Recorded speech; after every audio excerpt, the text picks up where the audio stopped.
In this video, I am going to cover kind of a high-level topic just to get the term rolling with some thought-provoking ideas, I hope.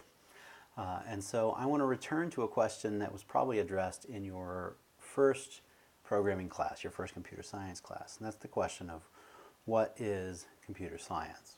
Now, I'm going to approach this a little bit differently than was probably done in your first course. Almost certainly you just came to a quick, short definition about the gist of what computer science is. Well, we're going to work our way to such a short definition today, but on the way there I want us to think about some big questions and imagine the role of this field that we're getting ourselves into. And we're going to do this by breaking down the term computer science. I know it's hokey, but that's what we're going to do. So we'll start with looking at the question of what is computing. Now, keep in mind, none of this is based on, say, rigorous science, and that the community at large would argue, yes, this is all, these are all the exact points that we would say when we were describing computing or describing science or computer science. This is just my take on it. So let's talk about what computing is. And the way to deal with that is through several big questions. And these are questions that I think about from time to time because I deal with introductory students. Right? So the first of these questions, we'll just run through them all real quick, is what do or will computers do for us? What essentially makes up a computer and what makes computers or computing different from mechanics? What do we need minimally to compute? And how do we instruct computers to do the things we want? And what's the difference between computers and electronics? For the most part, these are simple questions, but they certainly can lead to some interesting trains of thought. So for the first of these questions, what do or will computers do for us? I've constructed a slide here with a number of generic-y visual aids. The idea is that if we're going to answer the first question, what do they do for us? Well, right now, computers are in the fabric of our lives, right? They're in toys. They manage our finance. Now, you'll see down here I have a cell phone of what would appear to be an older model. And I'm doing this for a reason because what I want to point out in this instance is that this smartphone or this cell phone, whatever we want to call this thing, is of course fundamentally a computer, but that's not the way we think of it. We think of it as a phone, right? At least that older model, people still thought of them as phones. Now, smartphones today may be graying those lines and people think of them as portable computing devices, potentially, but they are definitely also phones. Make no mistake about it, anybody who bought one of these had the absolute intention to make a phone call, whether or not they did other forms of computing on this thing. When they made that phone call, you can bet that computing was involved. Up here in the upper left corner, we have gas pump. Now, a gas pump, of course, is using computer systems to monitor the amount of fuel that's coming out, as well as to deal with basic things like, again, the finance side, making the connections to do the financial transaction for the gasoline purchase. They're in our dryers, that are in our refrigerators. They're in our toothbrushes. I have an electric toothbrush that has a 32-bit processor inside. I presume to count the wiggles, right? But we've got that. That's the world today. Birthday cards have little computers inside of them so that you can record a special message and have it played back every time you open it. This is an exciting time. So the core answer to the question, what do computers do for us, is effectively everything. So then what will computers do for us if they do everything? Now, I prefer the in-class brick and mortar version of this discussion because we can come up with some lively topics. So I'm going to choose one from a recent instance of this course that I thought was particularly interesting. One student brought up the current, or the somewhat hot topic of self-driving vehicles.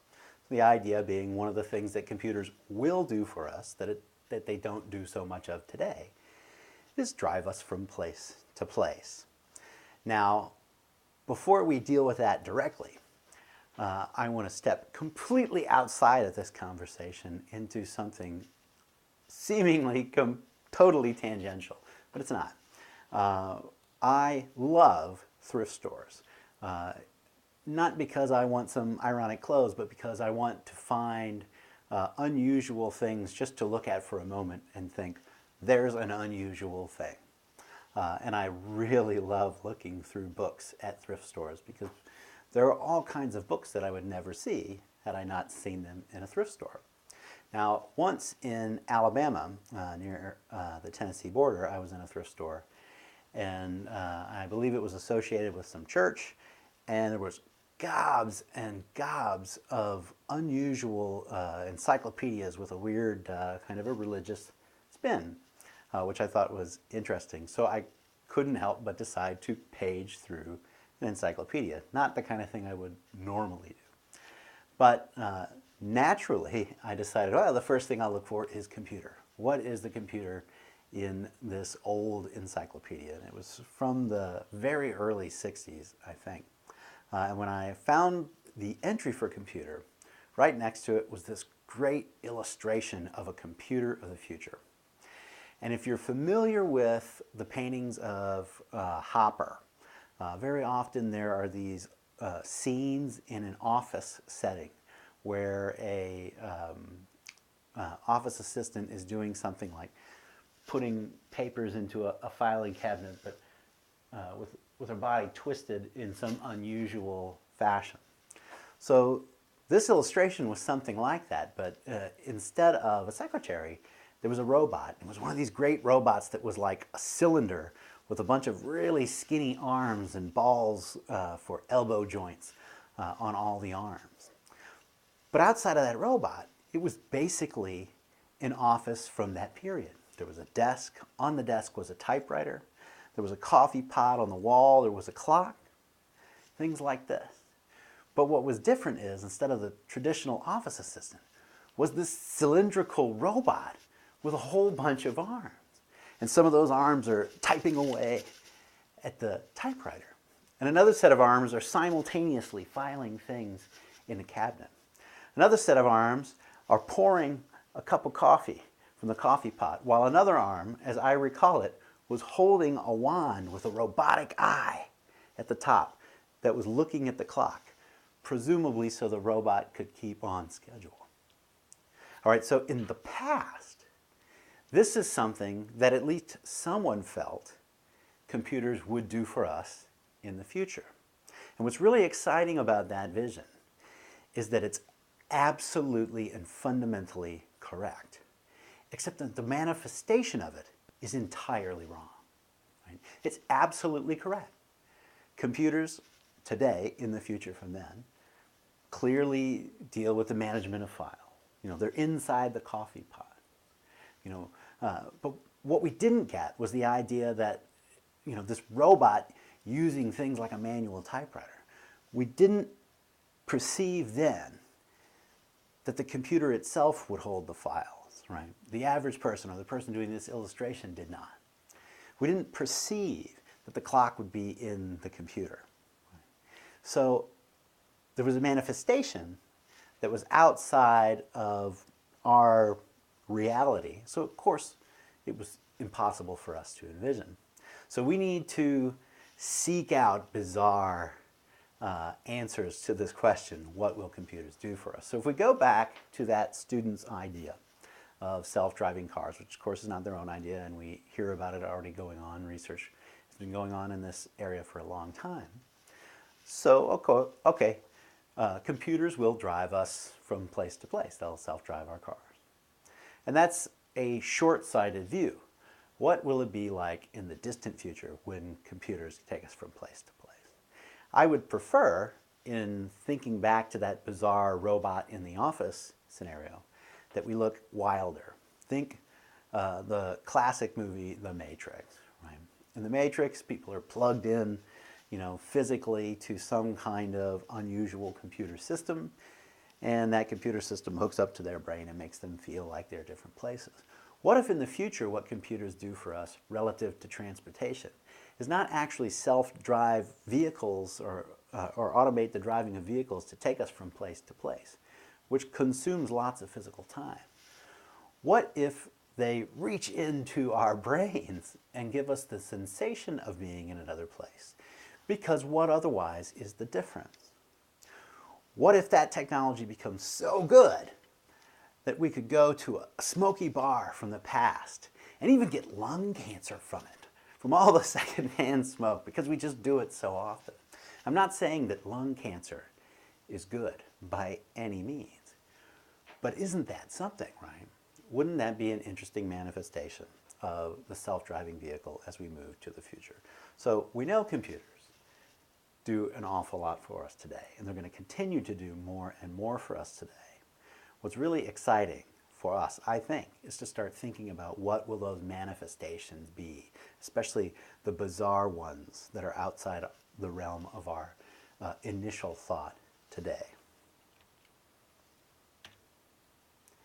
The next question is, what essentially is a computer? And for all you brainiacs out there, right on the left, I bet you've already identified that that's an ant.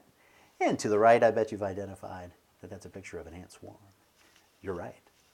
Now, why do I have this up? Okay, so at some point when I was an undergraduate student studying computer science, I was up late with some friends. We were, I think, maybe even up for several days, for like a second day straight without sleep. And I don't remember the circumstance. But I specifically recall this business of turning on some kind of television station like, I don't know, the Discovery Channel, something like that, and seeing this business about ant swarms in like a rainforest or something. And if a water buffalo, well, I don't know what a water buffalo is doing in the rainforest, but if a water buffalo were to walk in the rainforest and trip and fall over, if he wasn't up in a matter of seconds, this swarm of ants would eat him to the bone. We were horrified, just horrified at the vicious nature of these ants. Right? But if you ever look at an ant in isolation, if you've ever seen one, you probably have, say on a sidewalk, something like that. It kind of just wiggles around, moves a little this way, goes a little this way. You might even have dropped a bit of ice cream or something, and the ant sort of goes around it. It doesn't necessarily go toward it. And that's just because it doesn't know it's there.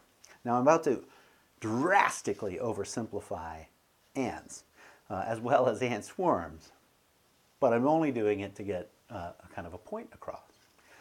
So one basic concept of how an ant works is through the use of its pheromones. So an ant effectively can do things like walk somewhere and wiggle around.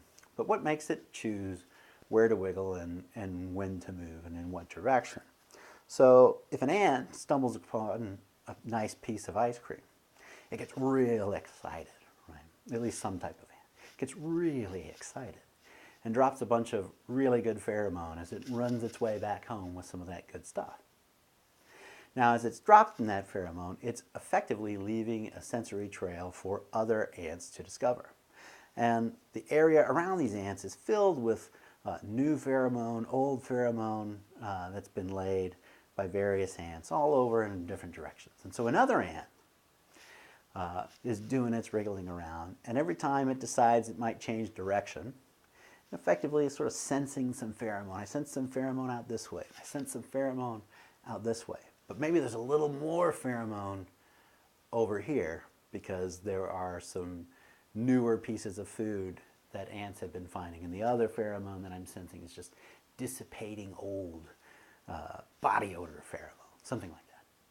So I might decide, just because there's a little bit more over here, that I'll tend to go this way. But in the next moment, I might go that way just to give it a shot.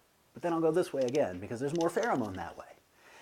And eventually, an ant will go to the source of the nearest, strongest pheromone, right?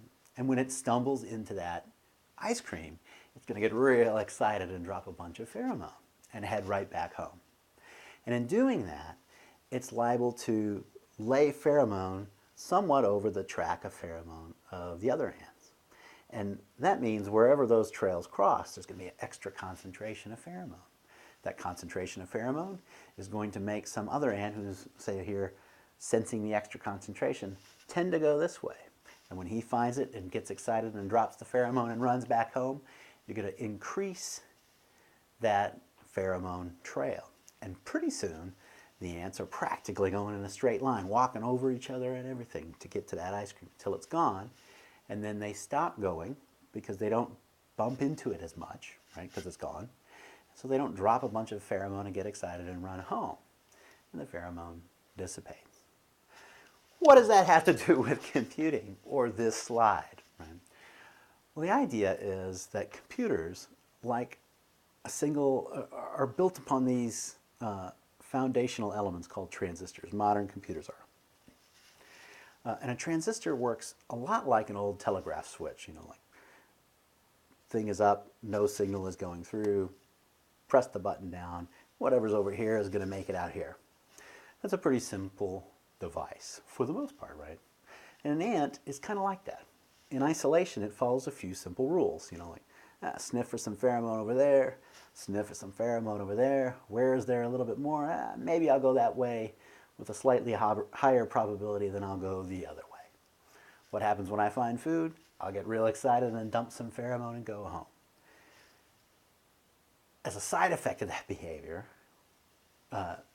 when we have lots and lots of ants in parallel doing the same thing, a bigger behavior emerges. Now remember when I said we were watching this show and we became mortified at the ferocity of these ants? It's not really that this is the case, right? We're doing some, what is that, anthropomorphizing of the ant, putting some human spin on the collective behavior, but it's really the same behavior just in volume. So a computer is made up of these transistors, and by themselves, they're like a little telegraph switch. The idea is, if you got enough telegraph switches in a giant pile that's strategically laid out, you effectively have a computing device that can do things like run your video games and run your business software, as well as let you communicate with your friends and family. So what essentially is a computer? Well, it's a bunch of really simplistic concepts put together at a mass scale in parallel so that the computations happen very quickly and seem grander than perhaps they really are. So don't let yourself be fooled into thinking computers or the concept of computing is more high tech than it really is. It's really a bunch of very simplistic interactions. So the next question is, what makes computing different from mechanics?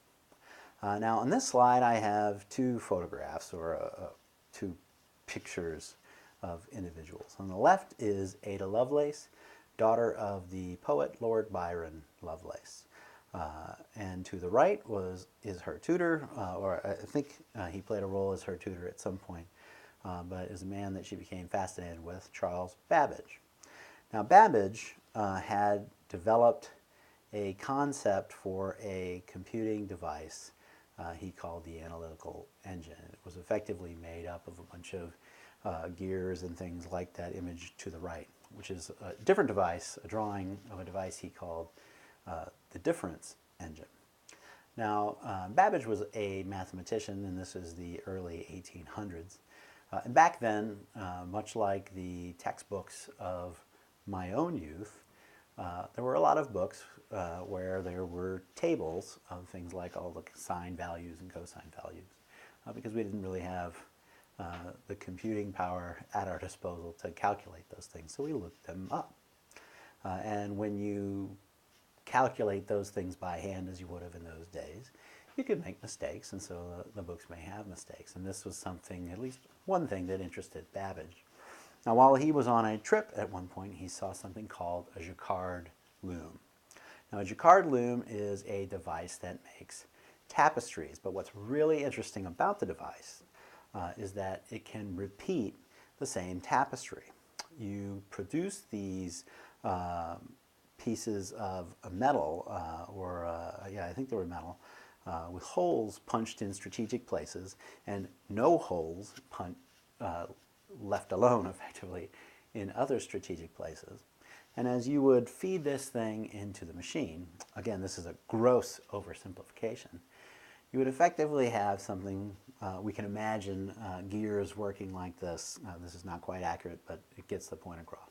Gears that move like so with their teeth, and maybe these gears have spring-loaded teeth or something. And so as a card moves across, and there's no hole, that could push a tooth down. And as a side effect of that, you might have some kind of basic action take place, like a mechanical arm over here, whoop, reaches over and grabs a piece of red thread. Then that card continues to move forward, and in some other location, there is a strategically punched hole. That hole allows, a piece of a cog to suddenly boop, pop up, or a tooth from a gear to pop up, let's say. Again, gross oversimplification. And then that little mechanical arm that's grabbing that red thread suddenly wisps it through the other threads in the loom. And this card with strategically punched holes and strategically not punched holes effectively commands this device on how to make a particular tapestry with a specific design. And then the re-entry of those cards reproduces the tapestry over and over and over. So Babbage sees this and, to his credit, envisions a grander, more general purpose, like the computation of various mathematics. And so in an original design, say the analytic engine, Babbage envisioned this machine where you could make it do some particular type of math. For now, let's just say it calculates a bunch of cosines. Now, we don't need to get into how it gets its input precisely or how it does the output. For all we care, he wanted this thing to weave a tapestry that had a cosine table written into it. It was just accurate all the time. Right? That part doesn't matter. What matters is the basic concept of we could punch some holes here or there, push this thing into a machine that was designed to do a particular calculation, and then get the results of that calculation repeatedly and accurately. Now, that's a simple one-layer model. What gets really exciting is he meets Ada Lovelace. They meet each other in somewhere around the 1830s, and the two are very sharp minds, especially together. And so an idea that takes the analytic engine towards an entirely new level, to what they call the difference engine, is born. And this is effectively just a multi-layered machine. Now again, this is a gross oversimplification, but what I want you to do is imagine a machine like the one we've described before, but where it's in two layers, two distinct layers, where one layer can do whatever the calculation it's designed to do is, based on the data that's fed to it. But another layer that's in front could perhaps rearrange the pins of these gears so that it determines which gears interact in which ways before data is passed in to do a particular calculation. As a side effect of this, the holes, or the cards that have the holes punched in them or no holes punched in them, are fed into that first layer, which reorganizes the layer below it, and then that same card continues with information about the data to be calculated. And then the results of that computation are done. And so what's effectively invented, although it was not implemented in Babbage's time because of the fine mechanical work that was required, was effectively invented as a multi-layered general purpose computing machine. And Ada Lovelace was actually the first person to write a real piece of software. She developed on paper the software programs that would be used in here, which included things like repetition, specifically looping. Right? She saw the need for things like looping. So it's a very, very exciting time. And even more exciting if we think about how we do computing today, we basically do the same thing. We have a multi-layered computers to which we provide some kind of zero or holes and non-holes, which we literally did with punched cards for quite a period of time. And then eventually we do like we do now with digital zeros and digital ones. But whether we do zeros and ones or red cats and blue fishes, it's still the same as a binary decision, a hole or no hole, a red cat and a blue dog. Doesn't matter, zeros and ones. So this pair really came up with something astounding that is the foundation of what we do today. So what makes computing different from mechanics? Nothing much, really. At an abstract level, they're effectively the same. So what do we need minimally to compute? Well, this is not a hard and fast list by any means, but at least it's the basics that I would break it down in. And the first thing here is the need to be able to input and output data. And this is the kind of thing where the analog human world has some information like how many shoes are in stock in the store. And I need to get that value into the computer. So I got to provide that as input. And then after the computer does some computations, it needs to be able to give me back the information that it's calculated. It's not good enough to have only one of those or none of those. We really need both, or it's not computing. It's closer to a flashlight. Right? Now, the second of these things is a computer needs to be able to store and retrieve data. Now that sounds like input and output, but that's not exactly what I mean here on this slide. So the input and output is getting data in and getting data out. When I'm talking about storing and retrieving data, I mean when the computer does a calculation, it needs to not have to output it to the human world so that the human can stick that number back in for a further calculation, for a secondary calculation, right? Instead, we want the computer internally to be able to store results temporarily, or longer than temporarily, and then retrieve them later accurately to reuse them for some other computation or for output. Right? Absolutely critical part of computing. So this is things like memory and disks. We also need a concept of progress and time. And it's not that I mean the computer needs to understand what day it is or what time of day it is. The idea here is that the machine is effectively this stateful device, and it's receiving stimulus from the outside world and perhaps the inside world based on its calculations. But as a simple example to convey what I mean about the need for progress and time, consider the idea of hitting the enter key on a computer, and you provide that same stimulus over and over. I hit enter, I hit enter, I hit enter. If this were some cheap electronic-only device, not a computer, then when you provide a certain stimulus, you expect the same result. But on a computer, you may hit enter and you're staring at a dialog box that says, do you want to save that file before you exit? And perhaps the yes button is highlighted. So hitting enter in that situation, that stimulus saves the file. But that's because of the state that that system was in before and then what you did after. So the previous time matters. In a totally different circumstance, you could be in a text editor and have typed some text before this, and then you hit enter, and we have a completely different expectation, and the computer will do a completely different thing. So what it does based on a particular stimulus is not consistent with the stimulus alone. It's also based on the state, which is derived from the sequence of stimulus that came before. Right? So computers must be fundamentally built upon the concepts of progress and time. The next thing computers have to do is they have to be able to perform arithmetic on data. So they got to do addition, obviously.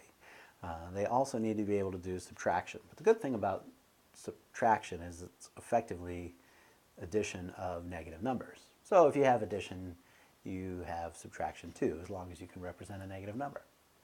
Now we need to do multiplication and division as well, but multiplication is aggregate or is iterative addition. So if you've got addition, you have multiplication to some degree.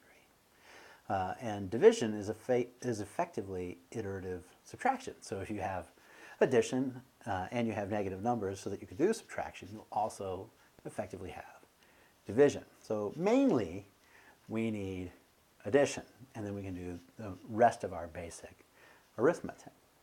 Another thing that computers have to be able to do is compare the data that it stores and retrieves. Now, comparison of data is almost universally done with the arithmetic of subtraction. The basic idea being that if you have some value A and you want to find out its relationship to B, you can take A and subtract B from it. If you get a result that is 0, then the two must have been equal, right? But if A minus B gets you some positive number greater than 0, then A must be greater than B. If A minus B gets you a negative number, something less than 0, then B must have been greater than A. So you see all of our basic comparisons can be done by just subtraction, as long as we can get data into that kind of value representation. The last of the things I've identified here for what we need minimally to compute is we have to be able to program the device. So I don't tend to think of a device that does all these other things but is just stamped and can never use the same fundamental design to do a different thing to be a computer.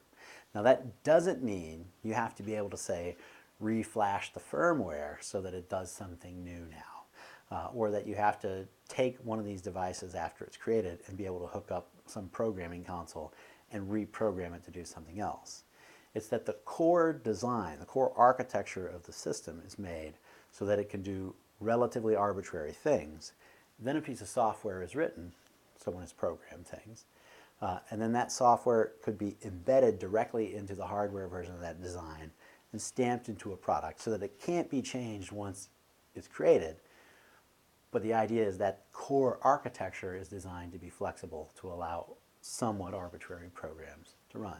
At that point, we have a computer and not just a basic electronic device, I don't know, say like a flashlight again.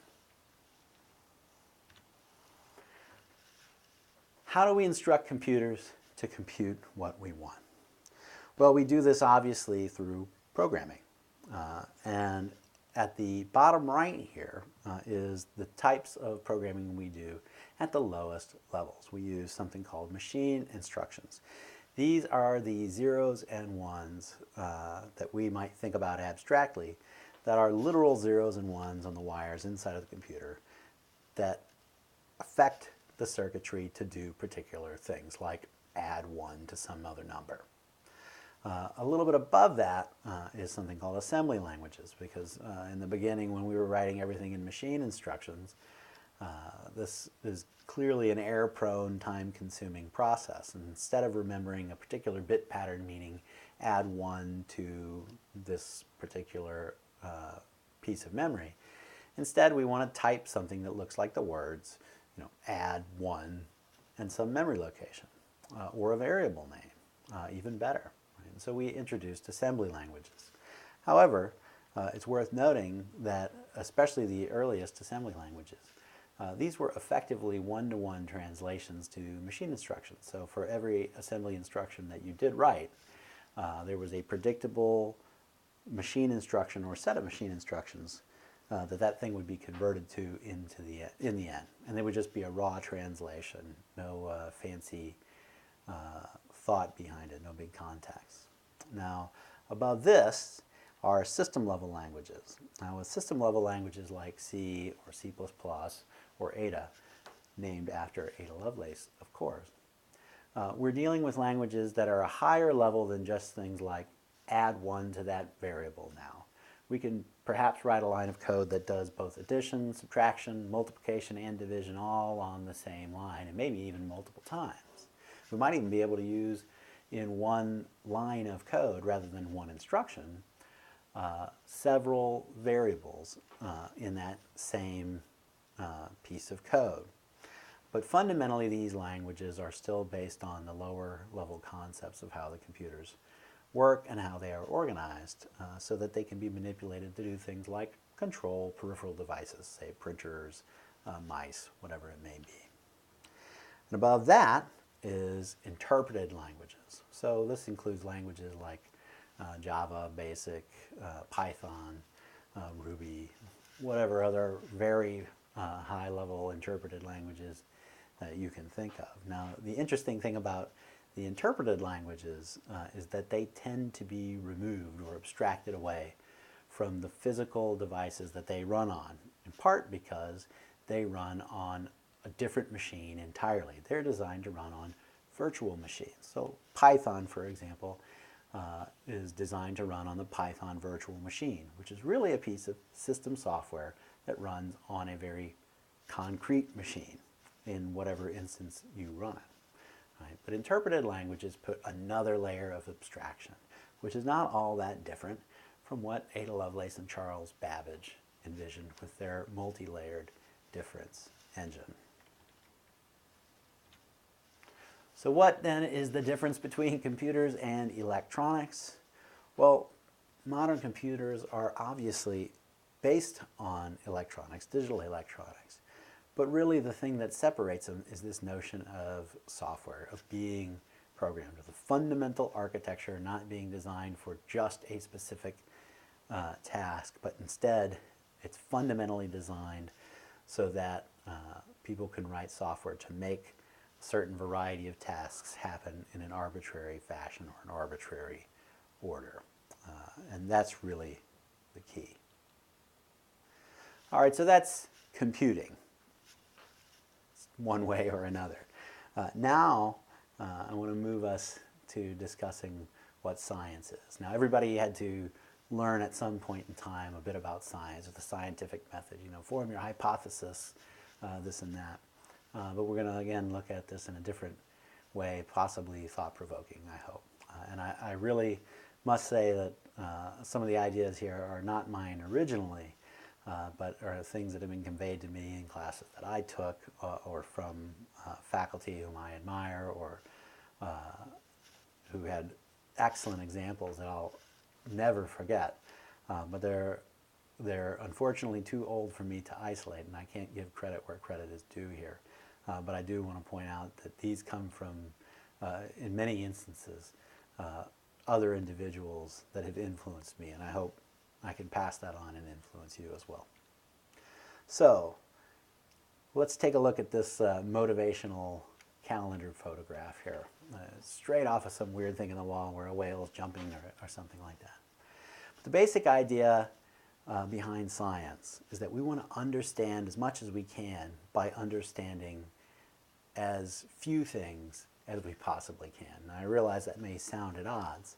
And so I'm going to use this metaphor here based on this photograph to give us an idea. So let's say we're a proto-human. I'm not even sure if that's a real term, but let's say we're an early human standing at a beach like this, looking out into the distance, and we see the ocean here, and the waves are crashing, and the foam is bubbling, and we can look up in the sky and see the clouds and the birds flying through the clouds, and we might look down at the beach, and there's sand, and there's small rocks, and there's big rocks, and there's fish maybe swimming along in the water.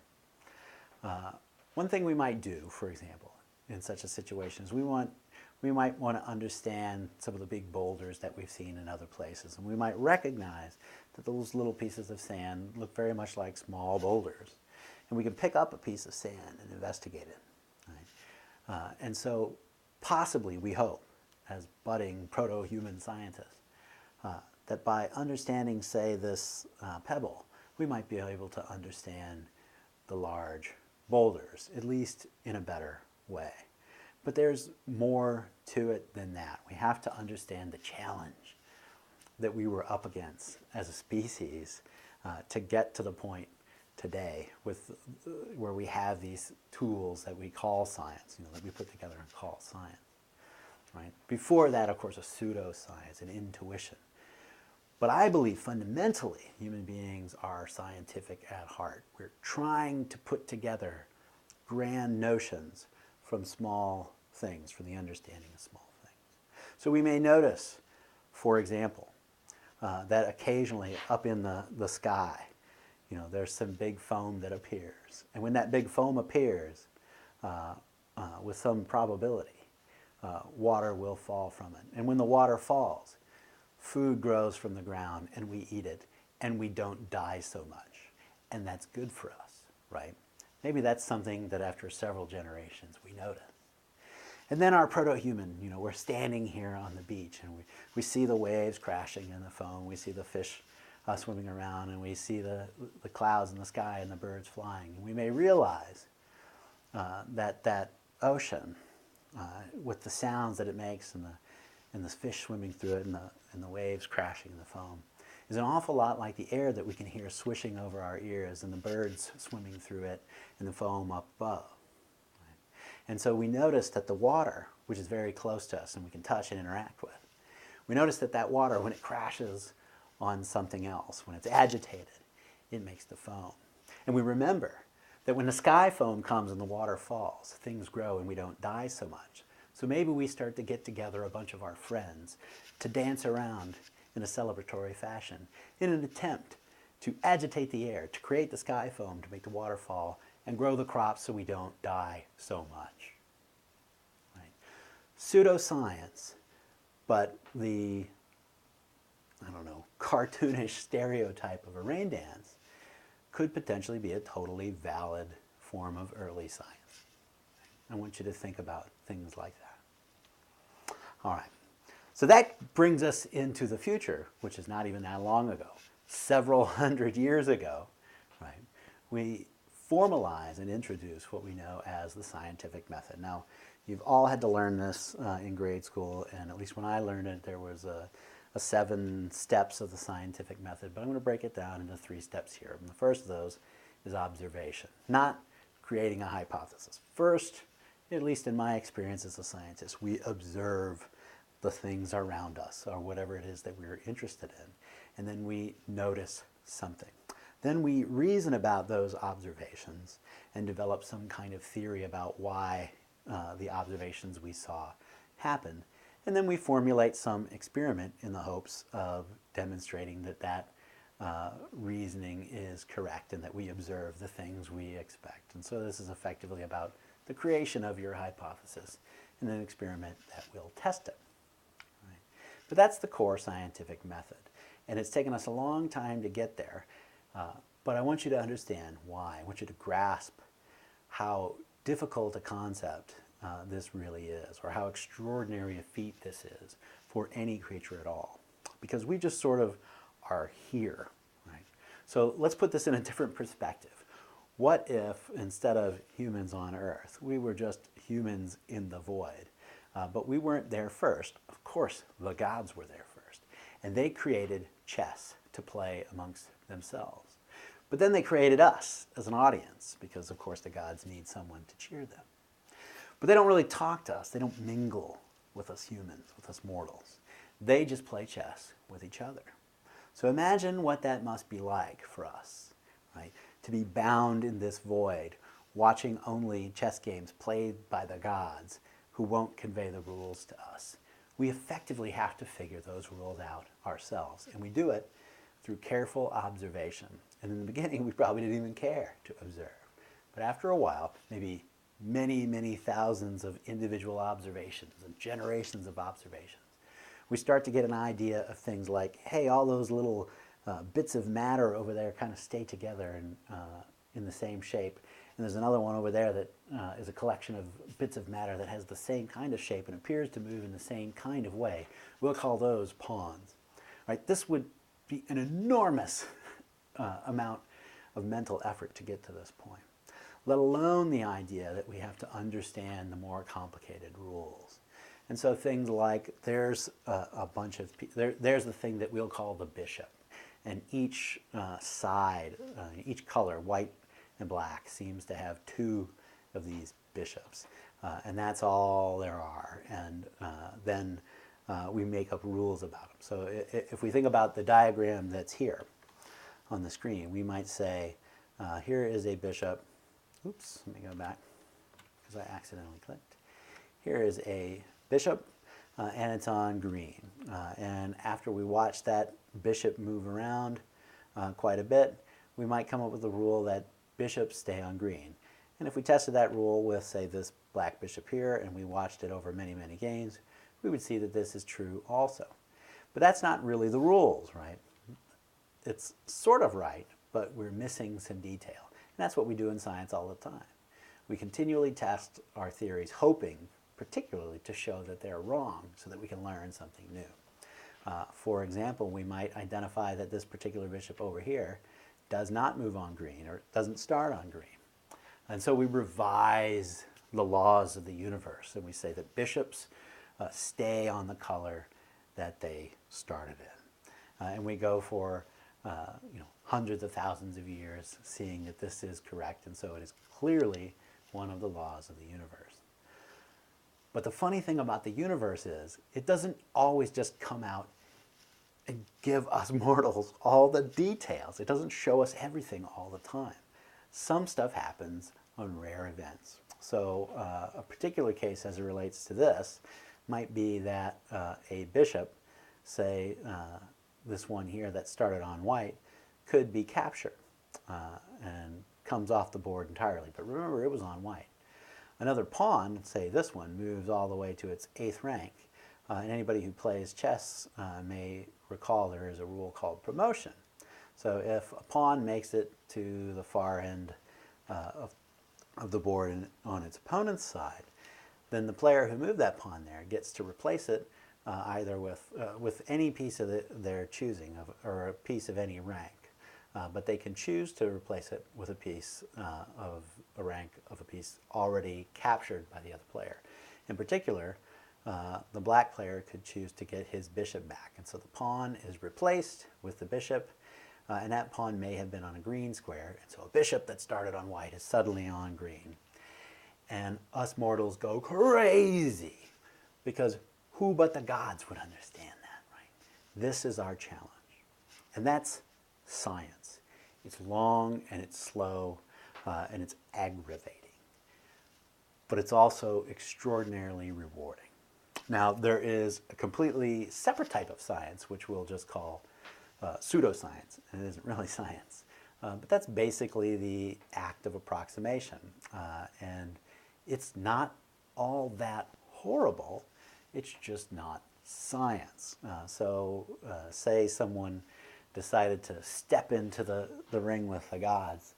They may have devised some basic rule like, which would be equivalent more to a strategy than a law of the universe, but it's not science. They may say things like, move all those pieces around the king. And that may actually do very well for some time, but eventually it will fail, because it isn't science and it isn't a law of the universe. It's an approximation. It's pseudoscience. Now, another thing we think about in science is proving things, or at least this is what we tend to think culturally, that we prove lots of things in science. That's the goal of science, to prove things. In some ways, that is true. In some ways, it is not true. But science in general is not really about proof, and I don't even like this term proof so much because it's misleading. The term proof is really shorthand for likeliness, but likeliness is too brief to correctly describe the difference between likeliness and proof. When we say we've proved something, or something has been proven to us in science, what we mean is, in all likelihood, we believe this to be true with very high probability, because we have seen no data that would suggest to the contrary, and we've seen lots of data that suggests that this is true, and we've talked about it with others whom we trust and hold in high regard, let's say. But that's an awful lot of stuff to say, and so we just say proof. But then we prove things, and then later on we disprove them, or disprove them a little, or show that we didn't have the whole picture. And then we have new proofs, so to speak. And we improve the science, right? But it's not really about permanent, forever truth. The things that we try to find in science are things that are deeper understandings, clearer understandings than we had before, more correct understandings, or views that don't have any data at all to conflict with it. Because conflicting data means that we must not have an accurate representation behind the scenes. So it's really about what's most likely. So in this picture here, we have a fantastic crop circle. And this is just one of those things too, where people say, hey, we have proof of alien, visitations to our planet. So, and this photograph is clearly proof. But we can also step back, and take some perspective on what kinds of evidence we have seen and what things we have observed throughout our lives and seen in other people that we respect or heard about in the science of other people we respect. And upon seeing a photograph of something like this, instead of saying, you're right, you've proved that there are alien visitations to Earth, instead we might say that it is very unlikely that this is the intelligent act of a extraterrestrial being, and it's much more likely, based on my experience and the experience of others I trust, that this is the more or less unintelligent act of terrestrial life. Now, I want to talk for a second about scientific archetypes. So these are the core types of individuals in any particular field of science. Now, this doesn't help us define what science is any better, but I do have an interest here because there's a relatively famous computer scientist, Edgar Dijkstra, who was once asked by a reporter what his favorite kind of computer was to use. And he replied something to the effect of, I don't use them, or I've never used one.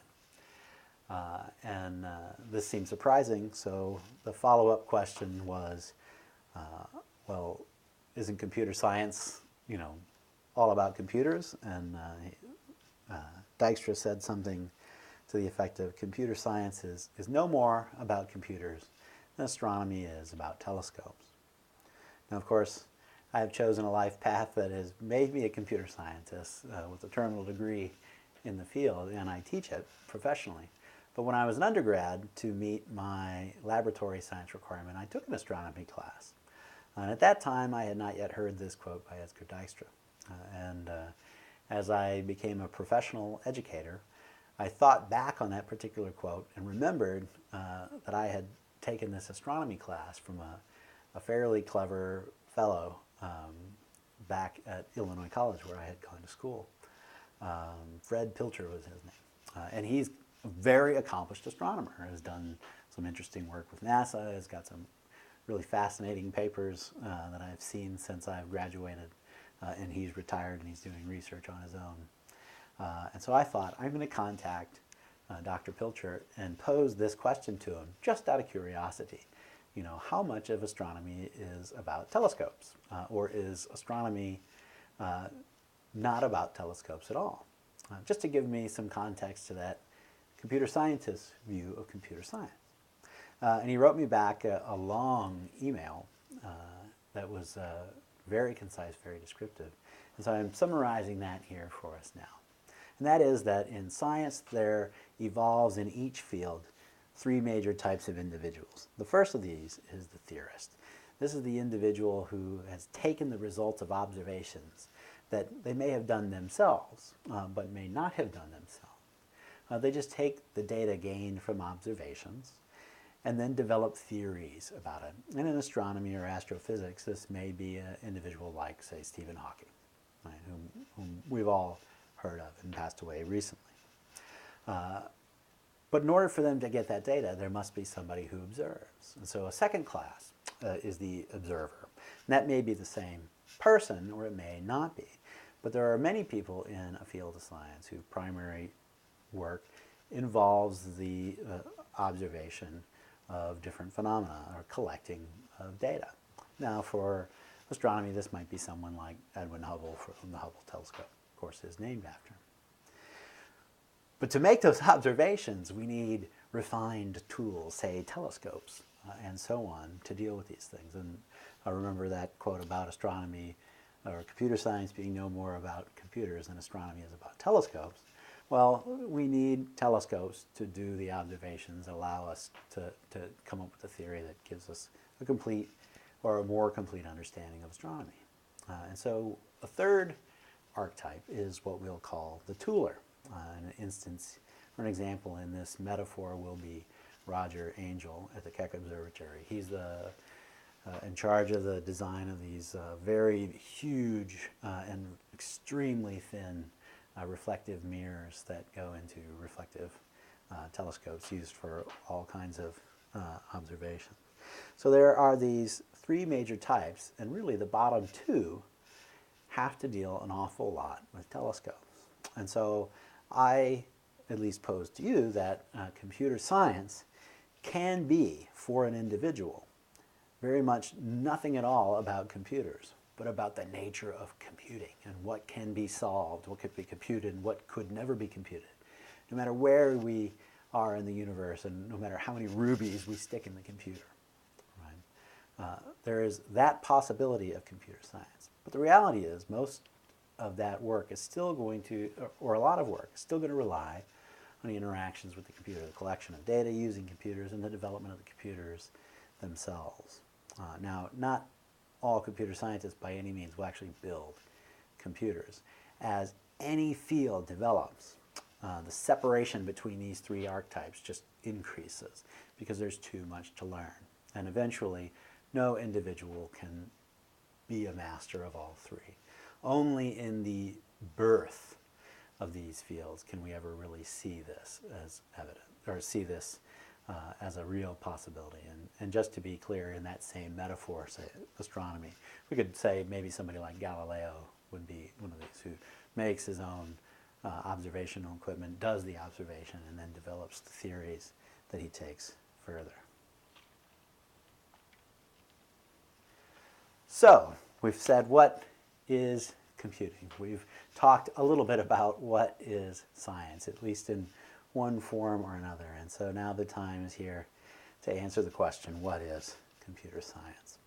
And I hate to do this, but I'm going to Agatha Christie everyone here and introduce a new character right at the end. And this particular character is engineering. So computer science clearly relates to science. It's a type of science in a sense. But in another way, it's a type of engineering. And science, while not being completely dislocated from engineering, and they're not two separate things, there's definitely overlap. But it makes a nicer Venn diagram when they're side by side. In science, we're looking for that understanding through understanding very few things, right? But then we can apply it to, or we can say that we understand even more. Engineering, to be crude, takes what we learn from science and then applies it for some filthy purpose, right? Not always a bad thing, most often good. But it's to the benefit of some human or some other creature or the environment or something like that. So we're taking what we've learned from the pure science, which is about learning, and then are applying it to make, say, a toilet seat that's never cold. That's engineering. Right? Now, computer science hovers somewhere in between these two. And so it's more about the understanding at large of the natural mechanics of computation and the science of that computation, what can be computed and what can't be, and then practically applying it for the better of humankind. Without that level of, without the layer of application, really computer science loses meaning to the general population. And so we get a lot of value from the application of computing, of what we learned in the science of computing through the engineering of, say, software. And we'll be doing that throughout this class. All right, I hope this was an interesting hour of your time and has hopefully made you think about things in a few different ways. I look forward to any discussion you might want to have either here on this playlist or on the website for the course. I'm really interested to know if your perspective may have been altered in anything, or if you've got something to add to the conversation. I'll see you in the next video.